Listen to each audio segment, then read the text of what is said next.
आणि आज खऱ्या माता मातेला घरी या ठिकाणी काहीतरी भेट वस्तू सुटला विसापूरकरांच्या मैदानातला सोन्याच्या मैदानातला फायनलचा फेरा सुटला. कोण होतो एक नंबरचा मानकरी. लढत आहे 7 गाड्यामुळे. शेवटी जो जिता वही सिकंदर असणार आहे. अतिशय आणि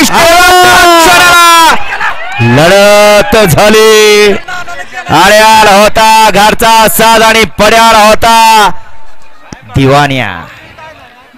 निकाल कुणी घेतला. निकाल गेला कॅमेराकडे. कॅमेराचा आधार घेऊन या ठिकाणी फायनलचा निकाल घोषित होईल. कारण हे बैलगाडीचं शर्यत क्षेत्र आणि या शर्यत क्षेत्रामध्ये दिवस हा प्रत्येकाचा फक्त संयम पाहिजे.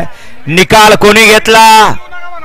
पंच निकाली पंच आज जायचे आपण लाईव्हच्या गाडीत व्यवस्थित निकाल बघून द्या. आड्याला होता घाटा साज आणि पड्याला होता दिवाण आणि तेजा. ऐका की निकाली पंच